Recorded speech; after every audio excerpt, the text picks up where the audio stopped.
اللہم صلی علی محمد وعلی آل محمد۔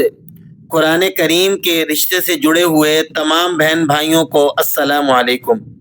الحمدللہ آج ہمارا نورانی قاعدے کا سبق نمبر 9 شروع ہو رہا ہے۔ اس سے پہلے نورانی قاعدے کے 8 اسباق ہم نے مکمل کر لیے ہیں۔ تو اگر آج آپ پہلی دفعہ ہمارے چینل پر آئے ہیں تو آپ سے گزارش ہے کہ پہلے سے اپلوڈ شدہ اسباق کو ضرور دیکھ لیں تاکہ آپ بھی ہماری ترتیب کے مطابق سبق میں شامل ہو سکیں۔ آج کا سبق ہے ہمارا تختی نمبر 9۔ یہاں انہوں نے ابتدائی طور پر 3 قاعدے دیے ہیں، تو ہم پہلے ان کو پڑھ لیتے ہیں، پھر انشاءاللہ ہم باقاعدہ اپنا سبق شروع کر لیں گے۔ قاعدہ نمبر 1 ہے حروف مدہ کے بعد اگر حمزہ ہو، حروف مدہ کے بعد اگر حمزہ ہو تو ہمیشہ 4 الفی مد ہوگا۔ لکھی ہوئی بات پڑھ لینا اور ذرا سمجھ کے پڑھنا، اس دونوں میں فرق ہوتا ہے۔ میں آپ کو ذرا اس کو آسان الفاظ میں سمجھا دیتا ہوں۔ دیکھیں، حروف مدہ کے بعد، حروف مدہ کون سے ہیں جو ابھی ہم نے پیچھے پڑھے تھے؟ الف، واو، یا۔ الف سے پہلے زبر ہو، یا ساکنہ سے پہلے زیر ہو اور واو ساکنہ سے پہلے پیش ہو تو یہ تینوں حروف مدہ کہلاتے ہیں۔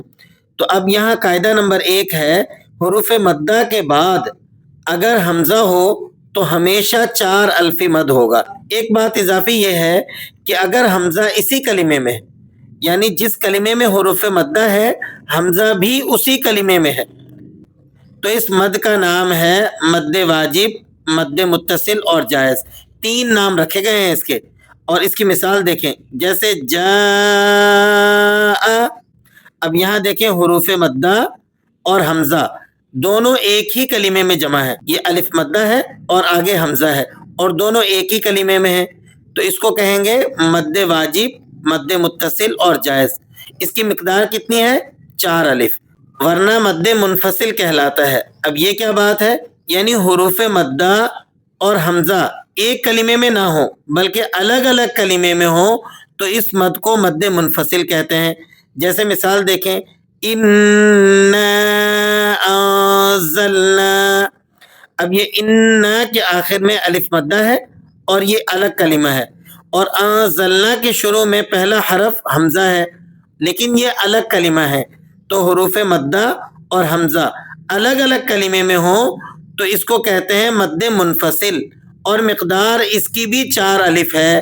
اِنَّا انزلنا۔ تو قاعدہ نمبر 1 آپ کا کلیئر ہو گیا، اچھی طرح سے سمجھ میں آ گیا۔ اب چلے قاعدہ نمبر 2 کی طرف۔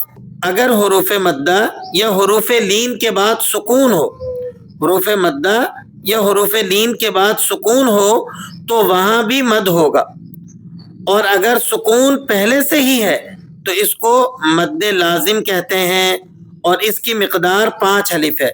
جیسے الآن، تو 2 چیزیں ہیں، ایک ہے حروف مدہ اور ایک ہے حروف لین۔ حروف مدہ کون کون سے ہیں؟ الف، واو، یا۔ حروف لین کون سے ہیں؟ واو اور یا۔ یعنی یہ کسی کلمے میں ہوں اور اس کے بعد وہاں سکون ہو، حروف مدہ کے بعد یا حروف لین کے بعد آگے آنے والا حرف ساکن ہو تو وہاں پر بھی آپ نے مد ادا کرنا ہوتا ہے، اور اس مد کو بھی مد لازم کہتے ہیں، اور اس کی مقدار بھی 5 الف ہے۔ کس صورت میں؟ اگر سکون پہلے سے ہی ہو، آپ نے کسی وقف کی وجہ سے یا کسی عذر کی وجہ سے وہاں ساکن نہیں کیا بلکہ وہ سکون اصلی طور پر ہے۔ جیسے دیکھیں اس مثال میں، یہاں دیکھیں الف مدہ اور آگے لام ساکن ہے، یہاں پر یہ الف مدہ ہے اور آگے لام ساکن ہے، لیکن اس لام کو آپ نے کسی وقف کی وجہ سے ساکن نہیں کیا بلکہ یہ اصلی اور ابدی طور پر ساکن ہے۔ اس لیے یہاں جو ہم مد ادا کرتے ہیں اس کی مقدار 5 الف ہوتی ہے۔ کیسے پڑھتے ہیں اس کو؟ الآن، الآن۔ اور اگر سکون وقف کی وجہ سے ہے، یعنی اصلی طور پر وہ حرف ساکن نہیں ہے، وقف کیا اور اس حرف کو ساکن کر دیا تو اسے مد وقفی اور مد عارضی کہتے ہیں۔ یعنی حروف مدہ یا حروف لین کے بعد آنے والا جو سکون ہے وہ کسی وقف کی وجہ سے ہے یا کسی عذر کی وجہ سے، تو اس کنڈیشن میں جو مد ادا ہوتی ہے اس کی مقدار ہوتی ہے 3 الف۔ جیسے یہ دو مثالیں دیکھیں، پہلی مثال حروف لین کی ہے اور دوسری مثال حروف مدہ کی ہے. یہاں دیکھیں خوفن، خوفن، یہاں پر ہم نے جو مد ادا کرنا ہے اس کی مقدار 3 الف ہے. اسی طرح جوعن، اس طرح کے جو حرف ہوں گے خوفن، جوعن وغیرہ پر جب ہم وقف کریں گے تو اس کو ہم نے 3 الف تک 3 حرکات کے برابر کھینچ کر ادا کرنا ہے.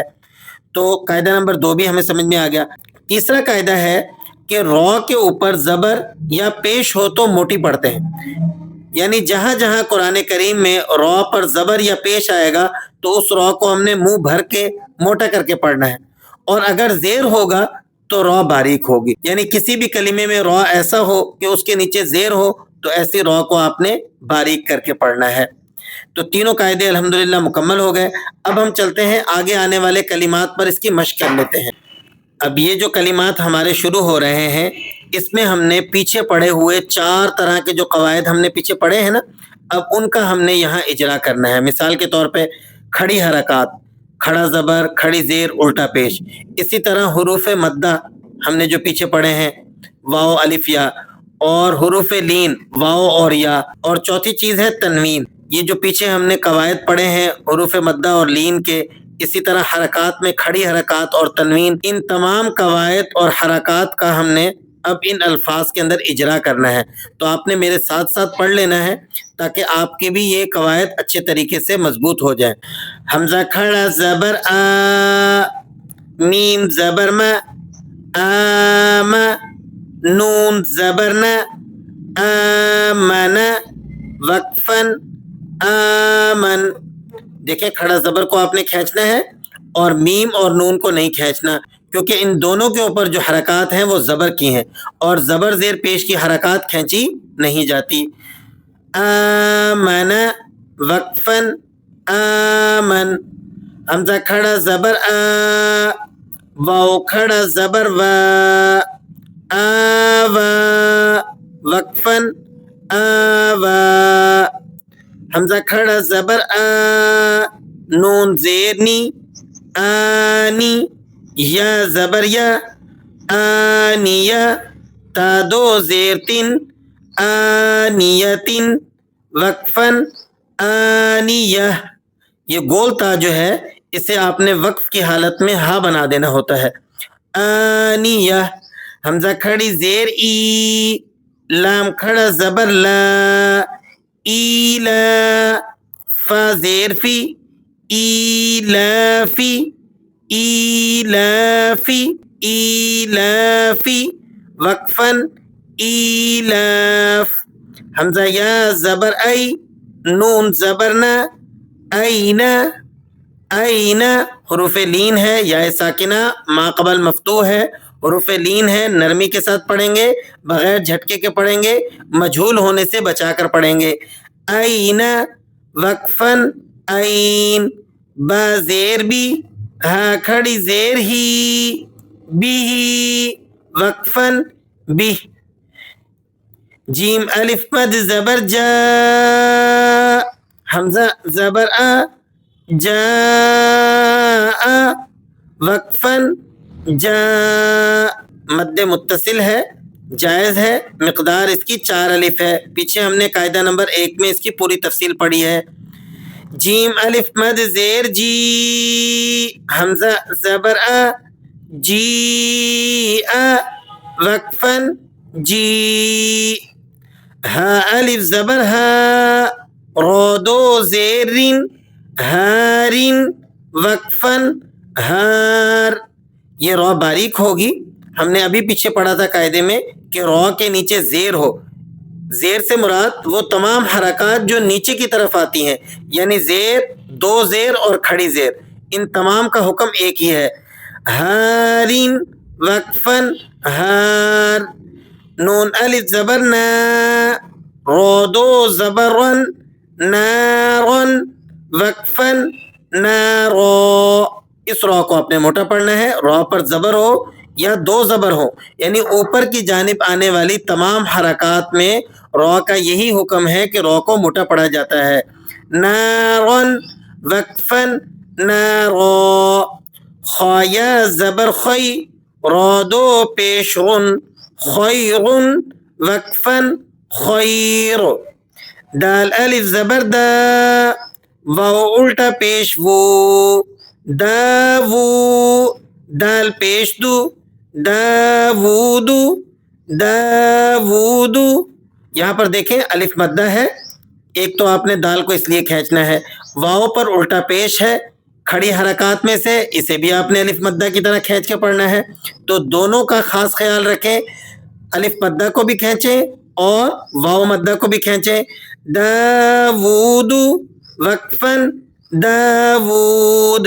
تختی نمبر 9 جو ہے یہ تھوڑی سی طویل اور بڑی تختی ہے، اس لیے ہم نے اسے 2-3 حصوں میں پڑھنا ہے. تو آج کے سبق کو ہم یہاں پر مکمل کرتے ہیں، باقی کے حصے کو ہم انشاءاللہ کل مکمل کر لیں گے. آپ نے دعاؤں میں یاد رکھنا ہے اور حوصلہ افزائی کے لیے لائک اور شیئر کرنا بالکل نہیں بھولنا. السلام علیکم ورحمۃ اللہ وبرکاتہ.